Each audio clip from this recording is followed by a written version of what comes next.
Well, thank you, Pastor Stan, for that. And whether you are familiar with the practices or the season of Lent or not, these resources that we are creating for you are designed to help you grow closer with God, whether you feel like really far from God or really close to Him, and to develop a deeper trust. So anyone can participate, and I hope you'll go out and take advantage of those resources. You can find them at northshore.church/Lent anytime over these next 7 weeks as we lead up to Easter. And it will be a great way to help you dive a little deeper into our new message series that we're gonna kick off next weekend called Jesus Gets It.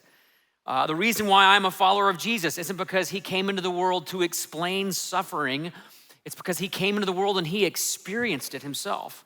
He gets it: pain, loneliness, loss, hurt, abuse, rejection. So if you've been walking through a difficult season, or if you know someone who has, this next series we're walking through is really gonna be helpful for you. And by the way, this entire series is a great opportunity to invite a friend and to share a little hope with someone in your life. Because here's the thing, everybody struggles and everybody can relate to struggle. And so we're gonna talk honestly and candidly about that kind of stuff. So I hope you'll be thinking about who you can invite as we jump into that.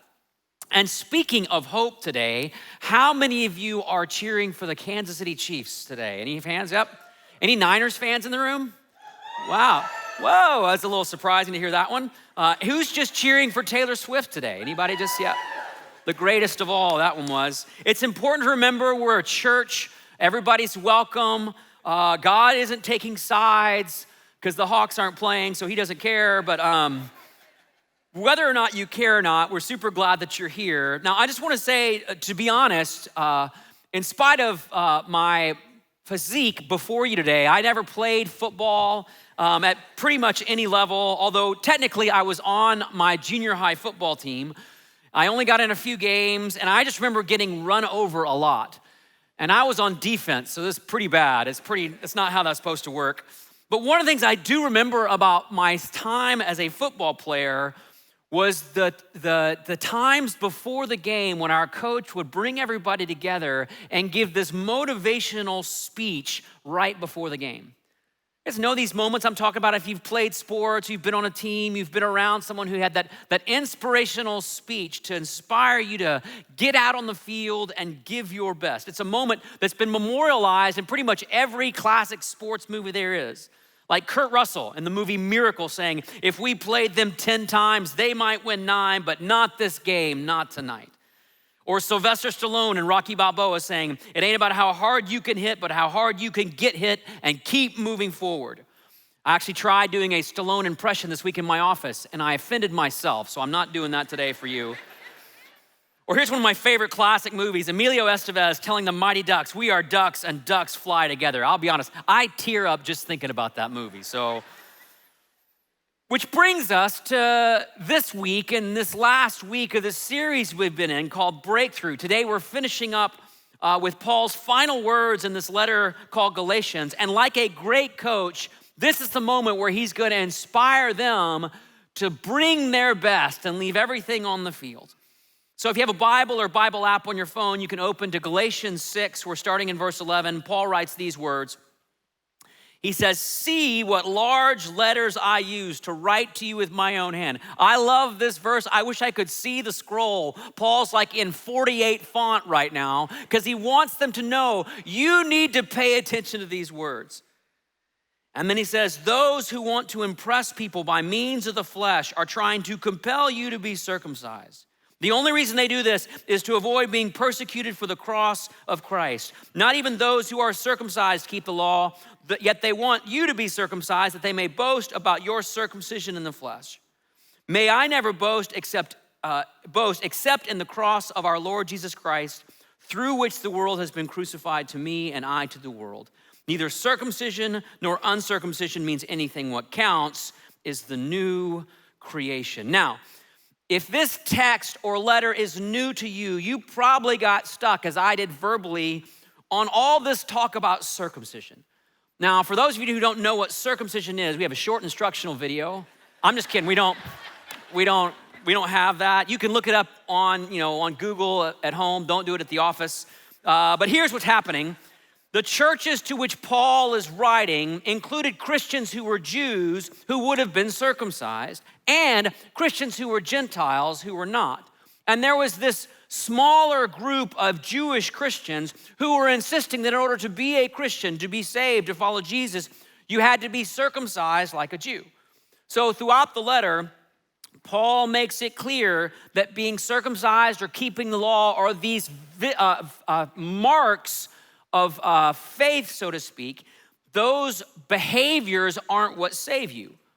We are saved by putting our faith in the grace of Jesus, or as Paul put it in a different letter to the Ephesians, he said, "For it is by grace you have been saved through faith. This is not from yourselves, it is the gift of God, not by works, so that no one can boast."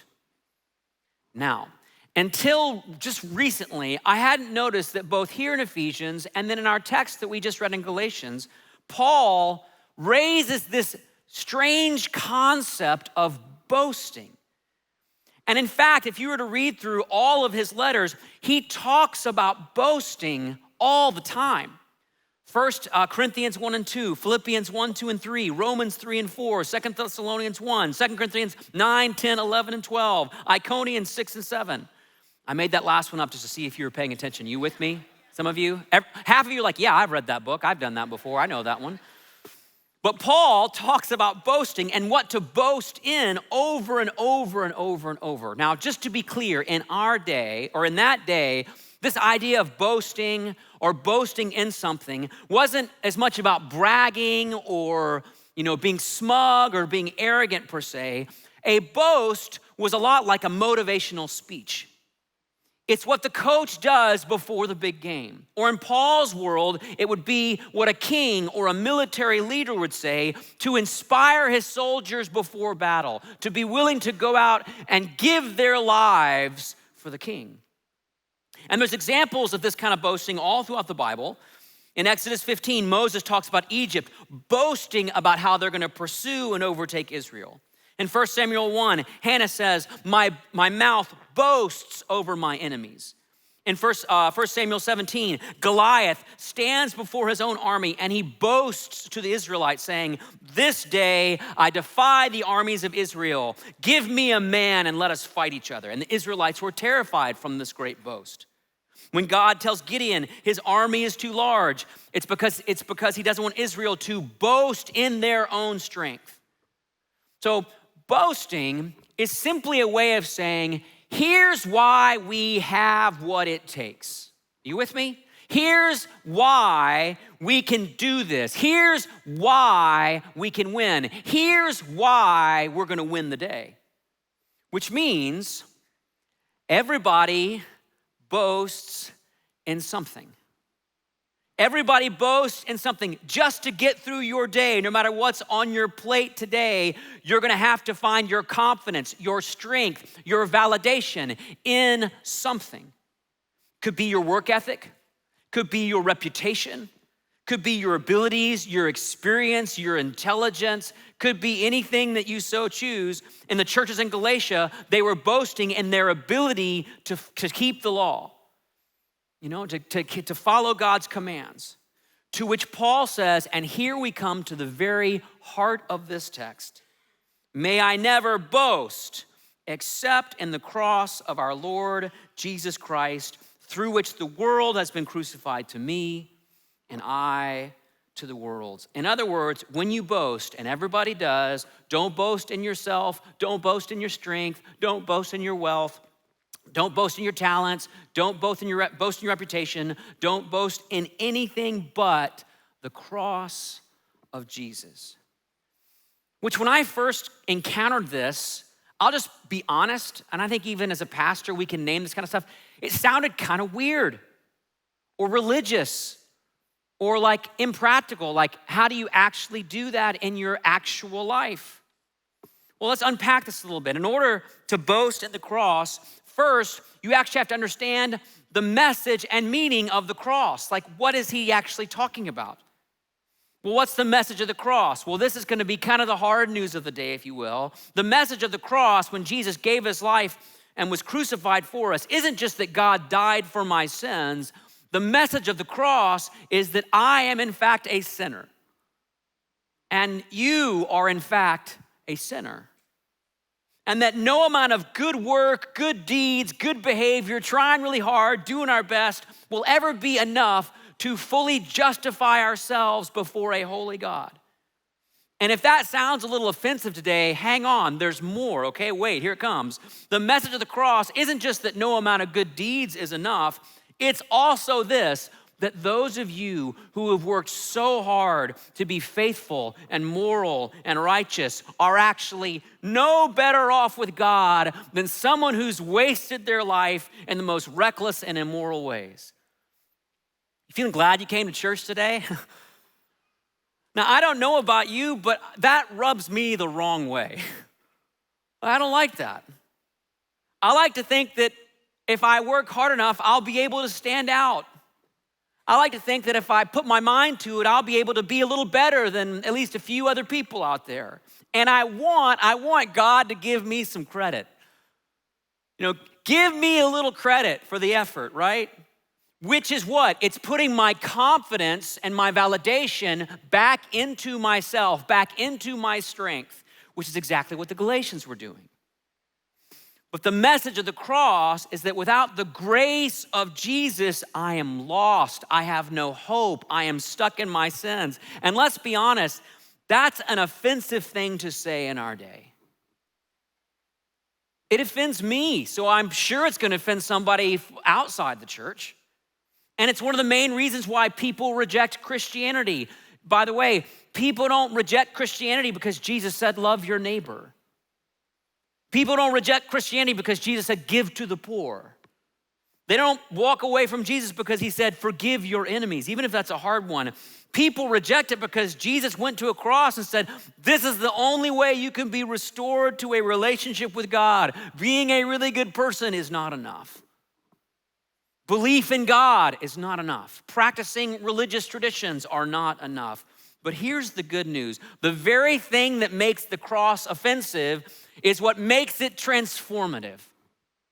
The message that can sound like very bad news actually opens the door to the very best news, which is that on that cross, God has done everything that is needed to make things right with you again.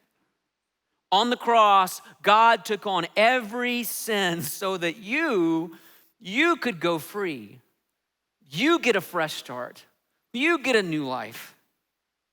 And Paul is saying, and it's brilliant when we dig in and think about this. Paul is saying, this is your boast. This is why you have what it takes to get through your day. It's not about wealth or power or achievement or experience.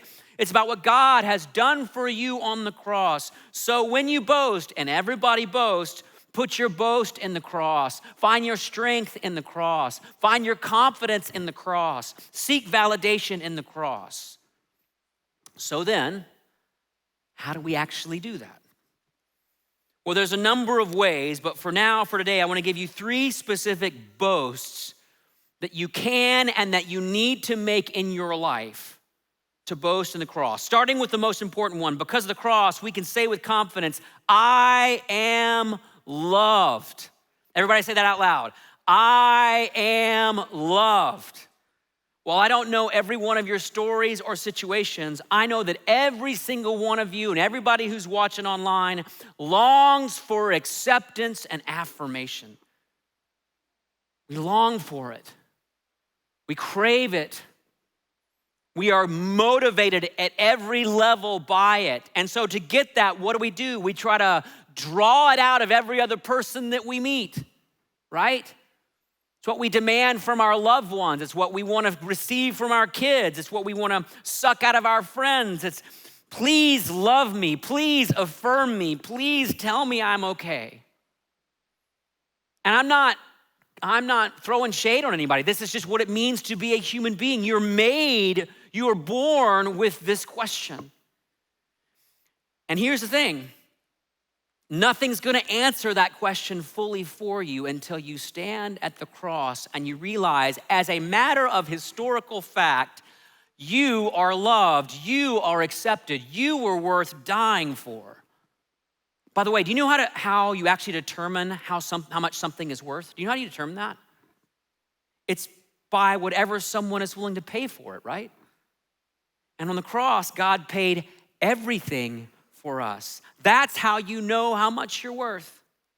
And not after you cleaned up your life or promised to do better, but before, even if you haven't.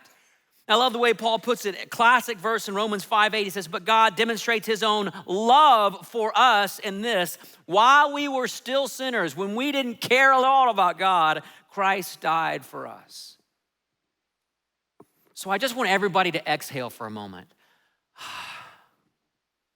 You don't have to search for love or acceptance or affirmation any longer. You don't have to demand it from your spouse. You don't have to resent that family member who didn't give it to you. At the cross, we can boast. We must boast. I'm loved. I'm loved. And this love is what changes us from the inside out. Kind of goofy picture this past Christmas break, our son Jude's preschool put on a Christmas concert. And there's like 4 rows of kids, 3, 4, and 5 years old. It was like a giant cute fest, right? Like all up there on the stage. And our son Jude ended up on the front row, right in the center, like right at the center of the whole thing. And when he came out, he looked anxious and nervous and uncertain. And then his eyes saw me and Nina up in the balcony, like holding 6 different cameras, like blocking every other parent behind us, like we were those people, right? And he saw us, and it was like his whole demeanor shifted. He started smiling and waving, and the song began, and he's dancing and waving his arms around. I'd never even seen this side of him before. Honestly, I was like, you might want to bring it down a notch, Jude. Like it's a little much up there. Here's my point. Everything changes when you realized that you're loved. When you realize, when you see, when it clicks in your mind, oh my goodness, I'm just so loved. You don't experience loneliness the same way. You don't experience pain the same way. You don't experience failure the same way.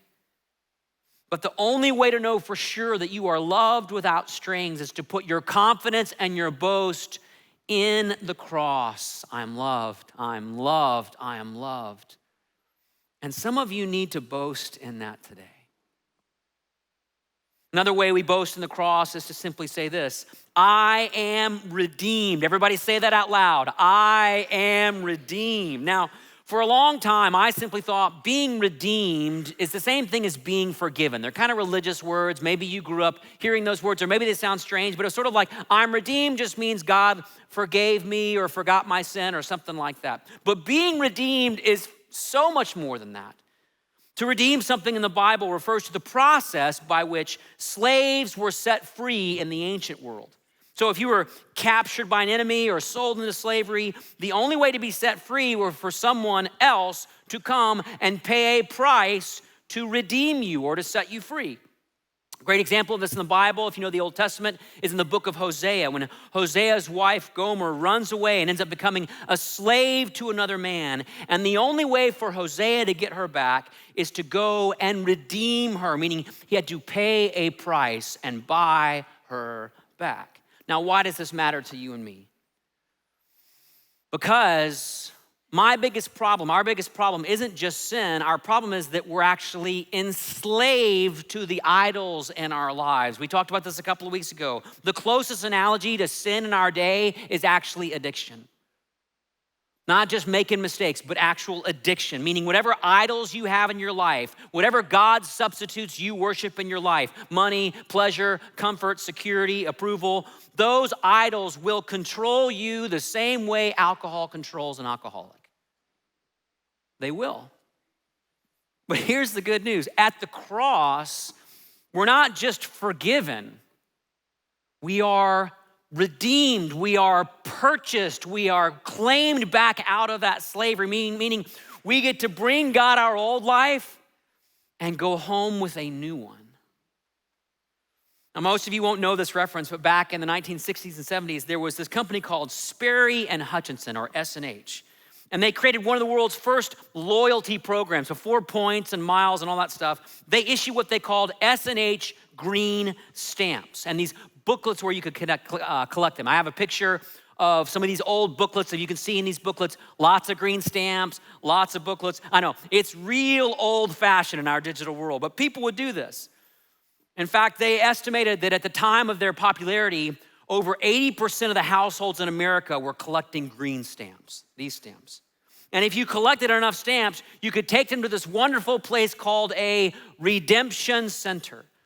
And there at the redemption center, you could redeem them for something wonderful like a bike or a toaster. In fact, in 1966, true story, some students at a school in Pennsylvania used 5.4 million green stamps to buy, I kid you not, a pair of gorillas.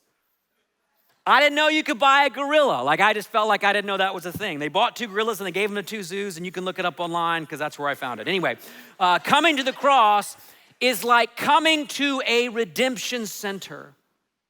Only we don't bring our stamps, we bring our guilt, we bring our regret, we bring our shame, we bring our mistakes, we bring what we did last weekend, we bring our addiction to idols, and we get to trade them in for something wonderful like forgiveness and new hope and new life and grace. And why does God do this? Because on the cross, Jesus paid the price. He became our Redeemer to buy us back and set us free. That's why we don't just believe in the cross, friends. We boast in it. I'm not just loved in my sin. I have been redeemed from it. Are you with me? I am loved. I am redeemed. And then one more boast, and it's a real important one. At the cross, I can boast, and I must boast that I am called. Called to what? To carry my own cross, like Jesus did.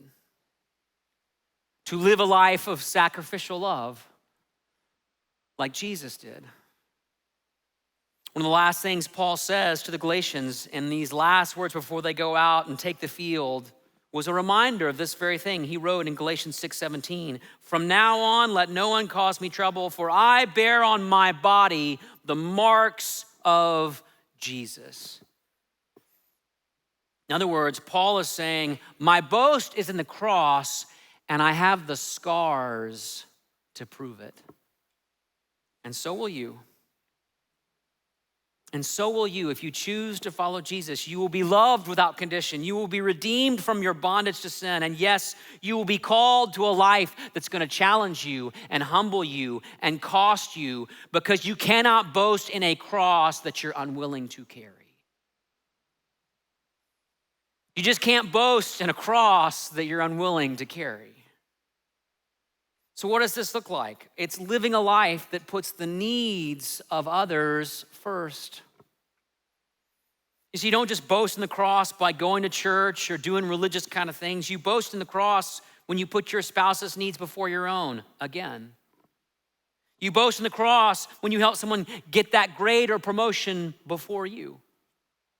You boast in the cross when you choose to live with less. Why? So you can give away more. You boast in the cross when you love your neighbors, even when they make too much noise, they don't bring in the trash can, or they cheer for the Niners, or whatever it is that they're doing you don't like. You boast in the cross when you love them. And I'll just confess, it's so much easier for me to choose being loved and being redeemed, and I'll just stop there. I really enjoy those two. I'll just kind of stop there. Why? Because I like comfort. I like my own security. I like meeting my own needs. I like pursuing success the way I want to. But here's the thing. When we say no to carrying the cross, we're actually saying no to experiencing real breakthrough in our life. Because it's actually the cross that leads to the empty tomb. It's the cross that leads to the empty tomb. It's dying to yourself that actually leads to the breakthrough of new life. You see, the promise of the cross isn't that we're gonna suffer, it's that the greater the struggle, the greater the breakthrough. The greater the pain, the greater the breakthrough. The greater the suffering, the greater the breakthrough. And some of you right now, you're struggling in a relationship or your marriage, and you've been waiting for God to move. You've been praying for the other person, and maybe you're still struggling and praying today. Here's the good news. You are loved no matter how bad it looks. And you've been redeemed even from your worst mistakes. And now you're called to carry that cross, to keep loving and praying and serving and not giving up. That's boasting in the cross, and that's what leads to breakthrough. Some of you are battling discouragement or depression. The days are dark and the nights are darker. But here's the good news. You are loved even if you don't feel like it. And you've been redeemed, meaning you're worth something to God. And now, guess what? You are called to carry your cross, to keep persevering, keep asking for help, keep showing up, keep getting up in the morning. That's boasting in the cross, and that's what leads to real breakthrough. Some of you are grieving a loss today. It's like part of you has died, and you don't know how to bring that part back to life. Here's the good news. You are loved even as you grieve. And you've been redeemed, meaning the pain in your life's not gonna have the last word, but now you're called to carry your cross, to not give up, to keep trusting in God's plan. That's boasting in the cross, and that's what leads to real breakthrough. And friends, I could keep going and going, situation after situation. But friends, our hope is not that our lives somehow go perfectly. Our hope is in the cross. Our boast is in the cross, because no matter what's going on, I can know for sure that I am loved without conditions. I have been redeemed from even my worst sins, and now I've been called to carry that cross, not so I can suffer, but so I can show the world the greater the struggle in my life, the greater God's breakthrough is gonna be. And that's why we have what it takes. That's why you can go out there and get back on that field and give your best and leave it all out there. So last question, with this I'll simply close. What's your boast gonna be today? Everybody boasts. Will it be in what you can do? Or will it be in what God has done and promises to do for you, in you, and through you? What's your boast gonna be? Let's take a moment and talk to God about that. Let's pray.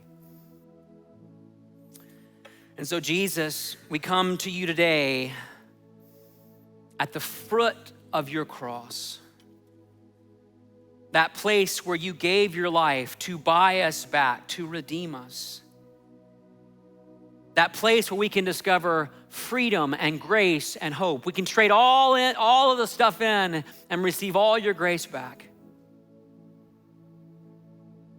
And now you've called us to go out in the world, to get back on that field and to give our lives away, to carry that cross. Why? So we can experience the power of new life in our own lives.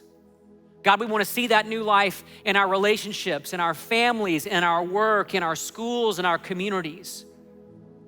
We know that your plan isn't some colossal takeover through power, but one life at a time being changed and transformed by the power of your cross through us and to the next life. And so Jesus, we wanna make our boast today, make our worship today, make our confidence today be securely and only in you, who you are and what you've done. And in your great love for us today, we are so grateful. I'm so grateful, Jesus, thank you that I am loved and that I have been redeemed and that I can go and carry that cross with you at my side, knowing that the greater the struggle, the greater the breakthrough is gonna be, Jesus. And we pray this in your name. And everybody said, amen.